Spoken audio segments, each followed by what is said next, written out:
পশ্চিমবঙ্গ রাজ্য সরকারি কর্মচারীদের ডিএ নিয়ে গুরুত্বপূর্ণ একটি আপডেট উঠে এসেছে। সেই আপডেটটি আপনারা এখানে দেখতে পাচ্ছেন যে রাজ্য বাজেটে নতুন ডিএ বৃদ্ধির ঘোষণা, কত টাকা বেশি বেতন পাবেন বাংলার সরকারি কর্মীরা।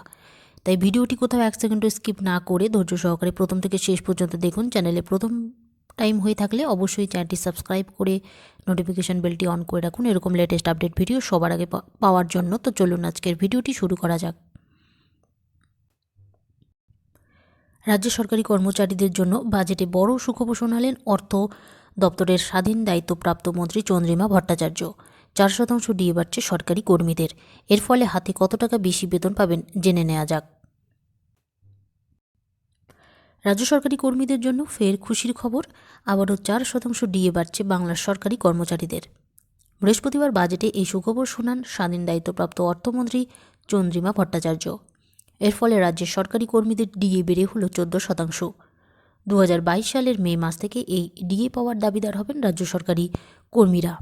উল্লেখ্য বিষয় হলো, রাজ্যের সরকারি কর্মীদের একাংশ এখনও শহরে ডিএ বৃদ্ধির আন্দোলনে সামিল। এর মধ্যে মহার্ঘ ভাতা নিয়ে সুখবর শোনালেন মমতা বন্দ্যোপাধ্যায়।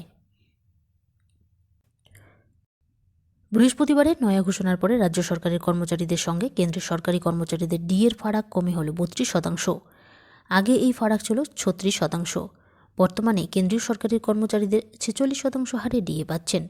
রাজ্য সরকারি কর্মীদের জন্য যা হতে চলেছে 14%। ডিএ বৃদ্ধিতে কতটা বেশি বেতন পাওয়া যাবে? 4% বেশি ডিএ পাওয়ায় মে মাস থেকে আরও বেশি বেতন পাবেন রাজ্যের সরকারি কর্মীরা। বেসিক বেতনের উপর 4% হারে ডিএ বৃদ্ধি হবে, অর্থাৎ কোনো কর্মীর বেসিক বেতন 20,000 টাকা হলে তিনি 4% হিসেবে প্রতি মাসে 800 টাকা বেশি বেতন পাবেন, অর্থাৎ এক বছরে তিনি বেশি পাবেন 9,600 টাকা। এর ফলে হাতে পাওয়া টাকার অঙ্ক বৃদ্ধি পাবে। একইভাবে কোনো কর্মীর বেতন যদি 26,000 টাকা হয়, তিনিও মে মাস থেকে 4% হারে অতিরিক্ত ডিএ পাবেন। এর ফলে তিনি প্রতি মাসে 1,040 টাকা বেশি হাতে পাবেন। বাৎসরিক ভিত্তিতে এই পরিমাণ হয় 12,480 টাকা। ফলে তিনি প্রতি মাসে হাতে পাবেন 27,140 টাকা।